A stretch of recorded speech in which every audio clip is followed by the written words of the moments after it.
So guys welcome back to micro classes. हमारी Meerut university और Saharanpur university की बीएड की क्लासेस चल रही हैं। आज का हमारा सब्जेक्ट है philosophical sociological perspectives of education, शिक्षा के दार्शनिक तथा समाजशास्त्रीय परिप्रेक्ष्य। शॉर्ट रूप में हम इसे फिलोसफी बोल देते हैं। फिलोसफी की यह फोर्थ क्लास है।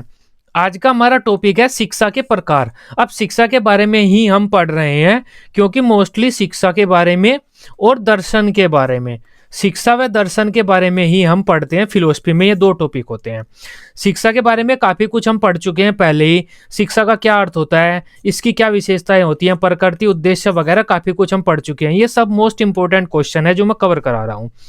अब शिक्षा के प्रकारों की बात करते हैं। इस वीडियो में हम शिक्षा कितने प्रकार की होती है या शिक्षा के कितने रूप होते हैं, शिक्षा के स्वरूप की व्याख्या कीजिए। इस तरह के क्वेश्चन आपके शॉर्ट में भी आता है और लॉन्ग में भी आता है। ये शॉर्ट में आएगा तो कोई एक पूछ लेंगे आपसे, लॉन्ग में आएगा तो ये तीनों रूप पूछ लेंगे कि औपचारिक, अनौपचारिक और निरौपचारिक कौन कौन सी शिक्षा होती है, इनकी व्याख्या कीजिए। आज का हमारा मेन टॉपिक है शिक्षा कितने प्रकार की होती है, उसके रूप व स्वरूप कौन कौन से होते हैं। Types and forms of education. अगर हम शिक्षा प्राप्त करने के तरीकों की बात करें तब हमें शिक्षा के तीन प्रकार या फिर तीन रूप मिलेंगे। औपचारिक शिक्षा फॉर्मल एजुकेशन, अनौपचारिक शिक्षा इनफॉर्मल एजुकेशन, निरौपचारिक शिक्षा नॉन फॉर्मल एजुकेशन। ये पहले जो दो रूप हैं इनके बारे में हम पढ़ चुके हैं। औपचारिक शिक्षा तो स्कूली शिक्षा होती है जिसे हम संकुचित शिक्षा बोलते हैं। अनौपचारिक शिक्षा व्यापक शिक्षा होती है। शिक्षा का व्यापक अर्थ होता है मतलब बालक अपने अनुभव से समाज में कुछ भी सीख रहा है। निरौपचारिक शिक्षा डिस्टेंस एजुकेशन को बोलते हैं हम। तब ये तीनों क्या होती हैं इनके बारे में हम पढ़ते हैं। पेपर में आपको कैसे उत्तर लिख कर आना है। अब सबसे पहले हम औपचारिक शिक्षा की बात कर लेते हैं, फॉर्मल एजुकेशन। औपचारिक शिक्षा को हम शिक्षा का संकुचित अर्थ बोलते हैं। आप स्कूल में जाकर जो भी एजुकेशन लेते हैं, स्कूली एजुकेशन को हम औपचारिक शिक्षा बोलते हैं। औपचारिक शिक्षा के अंतर्गत सीधा सीधा सा हमारा स्कूल में पढ़ाए जाने वाले विषय, स्कूली गतिविधियां सब कुछ सम्मिलित होता है जो भी स्कूल से संबंधित होता है। अब पढ़ते हैं। प्रत्येक समाज चाहता है कि उसके बच्चों का सर्वांगीण विकास हो, उन्हें आवश्यक ज्ञान की प्राप्ति हो तथा उनके व्यवहार में वांछित परिवर्तन हो, जिससे समाज में भावी नागरिकों का निर्माण हो सके। इसके लिए समाज अपने बच्चों की शिक्षा की व्यवस्था करता है, विद्यालय खोलता है, विद्यालय में शिक्षकों की नियुक्ति करता है तथा विद्यालयों के माध्यम से अपने बच्चों को शिक्षा प्रदान करता है। यही विद्यालयों में जानबूझकर छात्रों का विकास करने के लिए छात्रों को प्रदान की जाने वाली शिक्षा ही औपचारिक शिक्षा कहलाती है। इसमें सब कुछ लिखा हुआ है। इस पैराग्राफ में औपचारिक शिक्षा का पूरा अर्थ लिखा हुआ है। औपचारिक शिक्षा क्या होती है? हमारा समाज हमारे विकास के लिए हमें कुछ विषयों का ज्ञान कराता है, हमारे स्किल्स को इम्प्रूव करता है, तो उसके लिए जो वह शिक्षा की व्यवस्था करके हमें देता है ना, उस शिक्षा की व्यवस्था को हम औपचारिक शिक्षा बोलते हैं। औपचारिक शिक्षा को संकुचित शिक्षा या फिर विद्यालयीकरण के नाम से भी जाना जाता है। विद्यालयीकरण मतलब विद्यालय में दी जाने वाली शिक्षा। औपचारिक शिक्षा में छात्रों को वास्तविक जीवन के लिए तैयार करने हेतु बहुत से विषयों जैसे भाषा, गणित, विज्ञान, इतिहास, भूगोल आदि का ज्ञान कराया जाता है। इसके लिए अलग अलग पाठ्यक्रमों का निर्माण किया जाता है तथा उनके अनुसार छात्रों को विद्यालय में शिक्षा दी जाती है। इसमें बालकों को कुछ ही विशिष्ट व्यवहारों का प्रशिक्षण दिया जा सकता है, सभी का नहीं। बालकों को हम पूरी शिक्षा नहीं दे सकते, कुछ ही व्यवहारों में सुधार कर सकते हैं, कुछ ही प्रशिक्षण प्रदान कर सकते हैं, जिसका उद्देश्य केवल कुछ ही ज्ञान और कौशल तक सीमित रहता है। इसमें उनके जीवन की व्यवहारिक समस्याओं का अल्पतम ज्ञान ही दिया जा सकता है। जो औपचारिक शिक्षा है ना, इसमें हम पाठ्यक्रमों का निर्माण करते हैं अलग अलग विषयों के लिए और उस पाठ्यक्रम के अनुरूप ही बच्चों को शिक्षा प्रदान करते हैं। इसमें हम कुछ ही व्यवहारों की शिक्षा बच्चों को दे सकते हैं, बच्चों को पूरे व्यवहारों की शिक्षा नहीं दे सकते हम औपचारिक शिक्षा में। और इस शिक्षा का संबंध कुछ ही ज्ञान और कौशल तक होता है। जीवन की जो व्यवहारिक समस्याएं हैं जो बालकों के जीवन में आने वाली हैं आगे जाकर, उसका अल्पतम ज्ञान ही हम बच्चों को दे सकते हैं, पूरा ज्ञान नहीं दे सकते क्योंकि बच्चे समस्याओं से खुद सीखेंगे। औपचारिक शिक्षा में बालक को प्रतिदिन विद्यालय आना पड़ता है जहां उसे निश्चित समय के लिए शिक्षा दी जाती है। अब ये औपचारिक शिक्षा थी। औपचारिक शिक्षा के बारे में हमने पढ़ लिया। अब बात कर लेते हैं औपचारिक शिक्षा की क्या विशेषताएं होती है। यह भी पूछ लिया जाता है आपके पेपर में कि औपचारिक शिक्षा की विशेषताएं बताइए। औपचारिक शिक्षा की व्यवस्था समाज के द्वारा जानबूझकर की जाती है। समाज व्यवस्था करता है उस शिक्षा की हमारे लिए। जिस शिक्षा की समाज हमारे लिए व्यवस्था करता है ना, उस शिक्षा को ही हम औपचारिक शिक्षा बोलते हैं। यह शिक्षा अधिक अप्राकृतिक और कृत्रिम होती है। अब ये शिक्षा नेचुरल नहीं होती।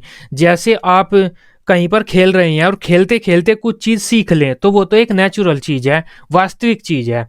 लेकिन ये जो शिक्षा है समाज इसकी व्यवस्था करता है, ये अप्राकृतिक होती है, कृत्रिम होती है, समाज के द्वारा व्यवस्था की गई होती है, प्राकृतिक नहीं होती है। यह शिक्षा मुख्यतः शिक्षण संस्थानों जैसे विद्यालयों में दी जाती है। यह शिक्षा पूर्ण रूप से नियंत्रित होती है। इस शिक्षा पर पूर्ण रूप से नियंत्रण होता है। शिक्षक का नियंत्रण होता है, हमारी शिक्षा की संस्थाएं होती हैं उनका नियंत्रण होता है, सीबीएसई, एनसीईआरटी वगैरह। बच्चा अपनी मर्जी से जो चाहे वो नहीं सीख सकता। जो हमारा शिक्षक और शिक्षण संस्थान या हमारा विद्यालय सिखाना चाहता है वही हम सीख सकते हैं। पूरी नियंत्रित होती है यह शिक्षा। यह शिक्षा जीवन भर नहीं चलती, एक समय आकर रुक जाती है। इसके लिए निश्चित पाठ्यक्रम बनाया जाता है। इसमें छात्रों की परीक्षा ली जाती है तथा उन्हें प्रमाण पत्र भी प्रदान किया जाता है।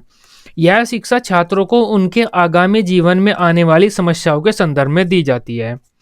इसके उद्देश्य निश्चित होते हैं। इस शिक्षा के जो हमारी औपचारिक शिक्षा है उसके प्राप्त करने के साधन कौन कौन से होते हैं? विद्यालय व पुस्तक होती है।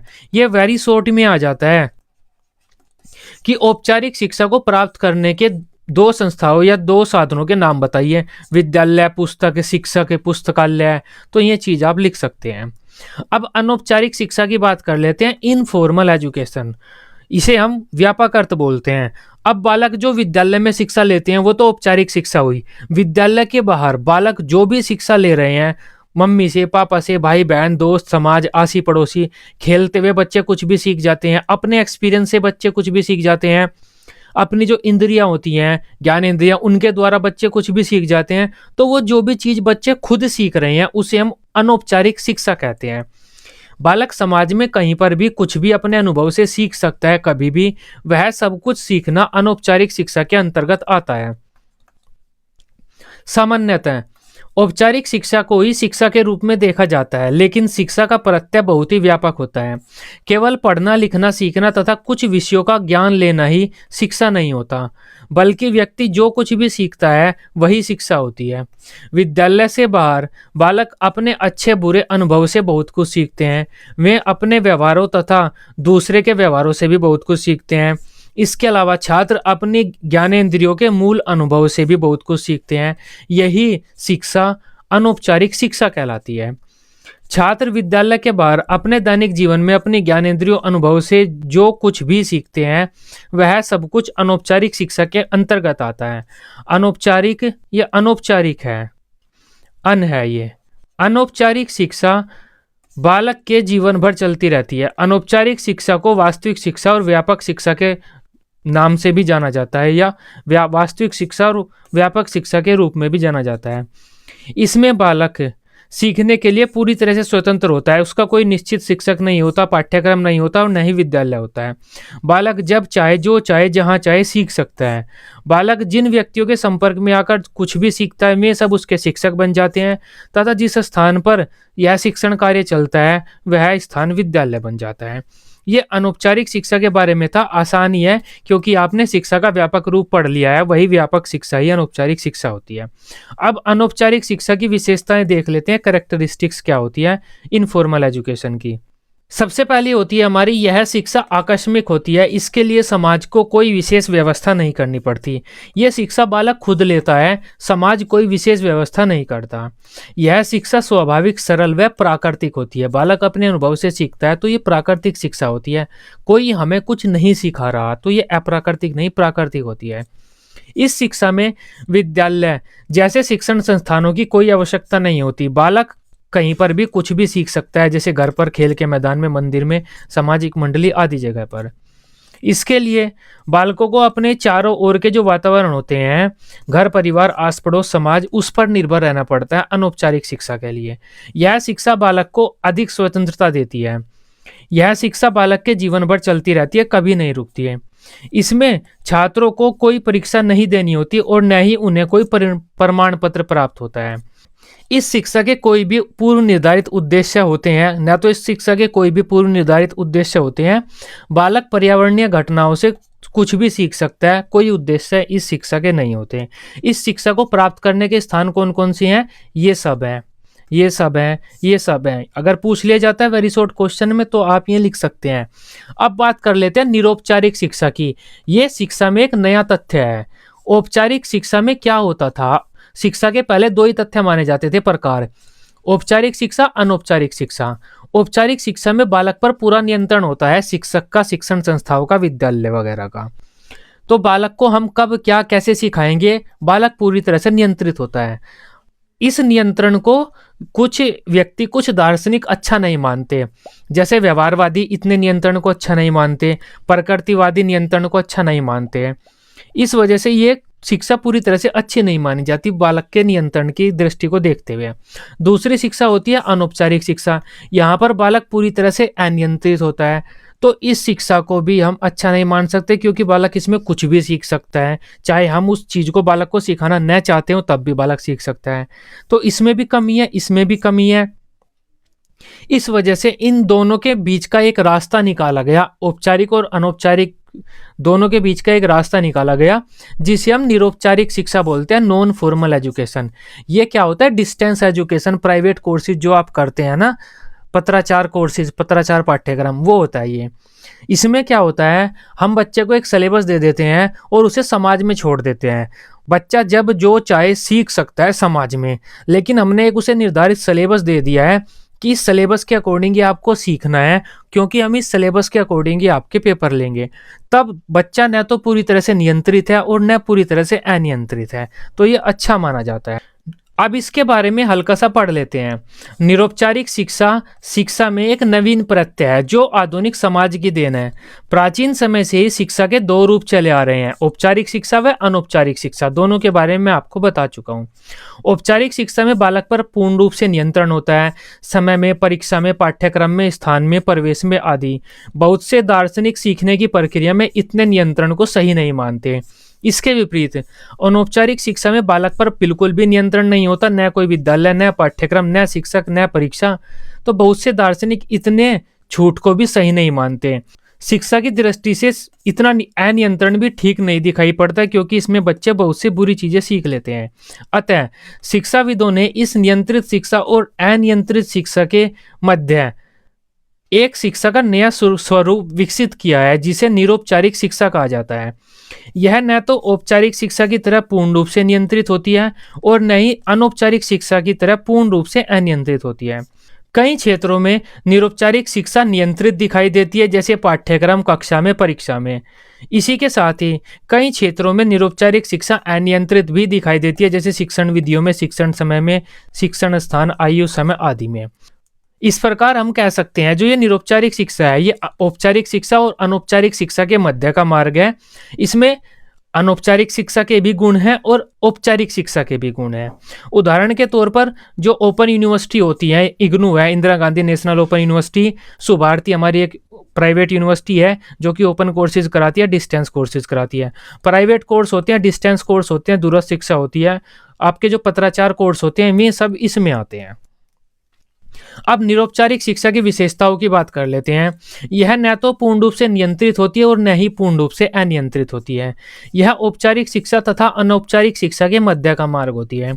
यह बढ़ती जनसंख्या की बढ़ती शिक्षा की मांगों को पूरा करने में सक्षम है, क्योंकि हम विद्यालय इतने नहीं खोल सकते सभी बच्चों को शिक्षा प्रदान कर सके, क्योंकि जनसंख्या तेजी से बढ़ रही है। तब जो प्राइवेट कोर्सेज होते हैं, डिस्टेंस एजुकेशन, उसके द्वारा हम सभी को शिक्षा प्राप्त कर सकते हैं। तो ये जनसंख्या की बढ़ती शिक्षा की मांगों को पूरी करने में सहायक है। यह शिक्षा पर होने वाले व्यय को भी कम करने में सहायक है। शिक्षा के खर्चे को भी कम कर सकते हैं हम, क्योंकि इसके लिए हमें शिक्षकों की और विद्यालय की व्यवस्था नहीं करनी। यह विकलांग तथा बाधित छात्रों के लिए वरदान है। जो हैंडीकैप्ड बच्चे होते हैं वे विद्यालय में आकर शिक्षा नहीं ले सकते, तब वे प्राइवेट एजुकेशन घर से ही ले सकते हैं। ये उनके लिए वरदान है। इसमें छात्रों की परीक्षा ली जाती है तथा उन्हें प्रमाण पत्र भी प्रदान किया जाता है। इसका एक निर्धारित निश्चित पाठ्यक्रम होता है। इसके द्वारा दुर्गम स्थानों पर रहने वाले छात्रों को शिक्षा प्रदान की जा सकती है। जैसे पहाड़ों में दुर्गम स्थान होते हैं, वहाँ पर आवागमन के लिए स्थान भी नहीं होता, लैंडस्लाइड हो जाती है, रास्ते भी खराब हो जाते हैं, टूट जाते हैं, तब ऐसे स्थानों के छात्रों को हम शिक्षा प्रदान कर सकते हैं। इसकी पूर्ति के लिए हमें शिक्षा में तकनीकी का सहारा लेना पड़ता है। डिस्टेंस एजुकेशन की पूर्ति के लिए ये भी आप लिख सकते हैं कि यह शिक्षा तकनीकी शिक्षा को बढ़ावा देती है या उसका सपोर्ट लेती है। इसमें किसी विशेष प्रकार के अध्यापक की जरूरत नहीं होती, छात्र स्वयं अध्ययन से सीखते हैं। इसमें औपचारिक शिक्षा और अनौपचारिक शिक्षा दोनों के गुण सम्मिलित होते हैं। तो ये विशेषताएं होती हैं। निरौपचारिक शिक्षा को हम क्या कह सकते हैं? औपचारिक शिक्षा प्लस अनौपचारिक शिक्षा दोनों को मिलाकर निरौपचारिक शिक्षा बनती है। ये हमारी शिक्षा के प्रकार थे, शिक्षा के स्वरूप थे। औपचारिक शिक्षा हमारी विद्यालय शिक्षा होती है। अनौपचारिक शिक्षा बालक विद्यालय से बाहर खेलते कूदते अपने समाज में जो भी सीखता है वो आता है। निरौपचारिक शिक्षा में ये दोनों चीजें सम्मिलित होती है, विद्यालयी गुण भी और बालक खेलते कूदते कुछ भी सीख ले, तो ये दोनों गुण सम्मिलित होते हैं। ये शिक्षा के 3 स्वरूप होते हैं। मोस्ट इंपोर्टेंट क्वेश्चन होता है ये बीएड एग्जाम के लिए। आई होप शिक्षा के प्रकार व रूपों को आप समझ पाए होंगे, शिक्षा के प्रकार व रूप क्या क्या होते हैं। वीडियो आपको अच्छी लगी हो, आप इसे अपने बीएड ग्रुप में बीएड दोस्तों के साथ शेयर कर सकते हैं, लाइक कर सकते हैं। बीएड की सभी सब्जेक्ट की इसी तरह से आप डेली रेगुलर क्लासेस लेने के लिए इस चैनल को सब्सक्राइब कर सकते हैं। Till then, bye bye, take care.